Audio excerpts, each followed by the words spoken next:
Don't you love the smell of repetitive, recurring fearmongering? So recently a feminist by the name of Danielle Muscato posed the question to the females on her fucking Twitter followers list. Ladies, what would you do if all men had a 9 PM curfew? Now this isn't an original question. I mean, that seems to be the general agenda for most modern feminists. They're just regurgitating things other people have said. I've seen this question on social media before in one form or another. And the purpose of this question is basically saying that the world out there is unsafe for women, and only women, and that all men are the cause, and that women should live in fear of men, and that all men should basically be locked up. At least that's the way I interpret it. But hey, I'm a man. I need to shut up and listen, according to this here tweet, and according to some of the people in the replies to this tweet. Naturally, several of the replies to this tweet are pointing out to Danielle Muscato that this question is inherently sexist and discriminatory. But then, of course, you have the other people in the comments, particularly the male feminists, who may or may not be carrying a little bit of guilt themselves over their own actions, telling everybody that anyone arguing against this tweet is either missing the point or they're just outright not listening to and trying to silence women. See, now here's my problem with that stupid tweet. It categorises all of us who've never done anything wrong to any woman, you know, in terms of assault and whatever else. It paints us all as a bunch of feral predators, okay?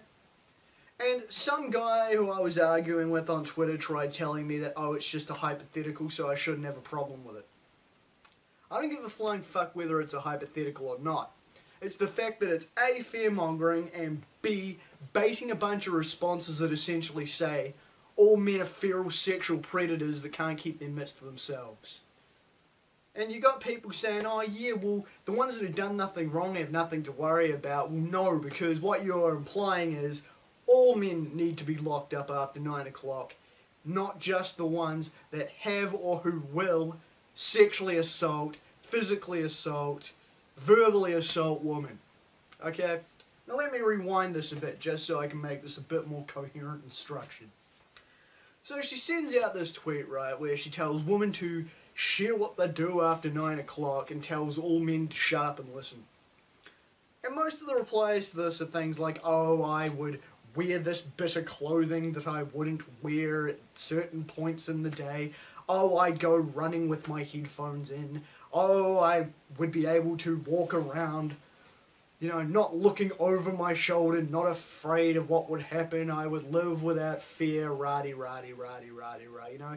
Your stock feminist, all men are guilty of being disgusting, vile garbage responses, basically, right? And all you little male feminists are sitting there in the comments going, oh, so beautiful, so stunning and brave. Oh, the world is so horrible for women. I am so sorry I'm male. Sometimes I wish I had a vagina myself just so I could truly appreciate what brave, brave woman you are. Meanwhile, the rest of us are going, what the fuck is this shit? You can do that now. Okay? You can do it now. I mean, admittedly, you know, going jogging after dark full stop isn't really a smart idea for anybody. But really, are you that afraid of everything that moves that, you know, you can't put headphones in after a certain time? Other problem I have with this is it implies that men never have any problems going out in public or what have you. Danielle and her dumb followers, you do realise that men are more likely to be physically assaulted than women are, right? Let me put it to you this way, brother. There are several times where I've gone out at night, on a Friday or Saturday night, go clubbing with my mates. And when I used to live at home, I used to walk home because it was only a 20-minute walk away from, you know, the local hotspots and shit. A couple of times I almost got jumped. A few times I had shit yelled at me walking home. And several times at clubs I lost count of the number of times where older women who thought that because they're a woman and I was, for whatever reason, they probably had a few too many, I was a decent looking enough bloke to get all gropey and friendly and personal space invaded with, right? So obviously it happens to dudes too. I mean, if it can happen to my ugly ass, it can happen to anybody. But, I mean, you know, back to the whole physical assault thing. Several times I walked home and you'd have aggressive drunks walking down the road trying to start fights or whatever. A couple of times I was lucky enough that I knew the friends of these guys and was friends with the friends of these guys who'd pull them away and actually stick up for my ass. Otherwise I'd be missing a few teeth and be even less pleasant to look at than I am now. So, I mean, I know, anecdotal evidence, but still, my point is this, okay? I've almost been attacked outside. I'm not a woman. Might have long hair, but I'm not a woman. You know, they say that men can walk around without fear. I don't trust people I walk past at night. If it's dark and I'm walking past someone, one of the first thoughts going through my head is this motherfucker going to jump me or assault me? You know, it's not like, oh, I'm paranoid and I'm not going to do it anymore, but the fact of the matter is that every time I go out in public, after dark, in the dark, because I work late and sometimes I walk home in the dark, you know, I see people and I think, will they attack me? I still walk and whatever, but that thought does go through my head and does cross my mind. You know, so saying that, oh, it's only something females have to worry about is a load of bullshit. Blokes do it too. I went to school with a guy who got jumped in Wellington. You know, group of thugs jumped this dude in an alleyway, beat the shit out of him, put him in hospital. This dude lost all his memories. This dude doesn't remember me. This dude doesn't remember many people. This guy had to learn to walk and talk again. You know, so don't give me that bullshit of men are invincible, men are allowed to walk around without fear, men don't get assaulted. We do. And that's the, you know, the inherent sexism of this fucking thing, you know. Or, you know, oh, women live in fear, women get sexually assaulted, blah, blah, blah. Okay, let me put it to you this way, okay? The three common figures I hear about are, from very skewed sources mind you, 1 in 3, 1 in 4, 1 in 6. Excuse me, sorry. 1 in 4, 1 in 5, 1 in 6, right? 1 in 4, 1 in 5, 1 in 6 women will be sexually assaulted. Okay? Now, for those of you that can't do basic mathematics, here's some quick maths for you. 1 in 4 would mean 25% of women are assaulted. 1 in 5 means 20% of women are assaulted. 1 in 6 means 16.66 recurring 7 women will be assaulted according to these statistics. Are those numbers way too high even if they're accurate? Yes. But what that does not say is that a majority of women get sexually assaulted, and what it doesn't say is that a majority of men are sex offenders that need to be taken off the streets and locked away. Okay? Do we need to do something about dudes that sexually assault women? Yes. We also need to do something about women who sexually assault women and women who sexually assault men. It's a problem for both genders. It's a problem from both genders, okay? And you can say, oh, well, men get it less. Don't give a fuck. The point still stands. It happens to men as well. And it's not all men. So why should all men be given a curfew when a very small percentage of us don't commit acts of sexual assault? Let's run those numbers again. 25% means 75% of men don't sexually assault women. 20% means 80% of men don't assault women. 16.667% means that around about, off the top of my head, 83.33 whatever percent don't assault women. So you are literally saying that you would lock up a majority of men after 9 o'clock for something committed by an incredibly small minority of men. But hey, Damo, it's a hypothetical. Why are you getting worked up, you say? Okay, let me put it to you this way. When I was 5 years old, one of the young Māori kids in one of my classes bit me on the face.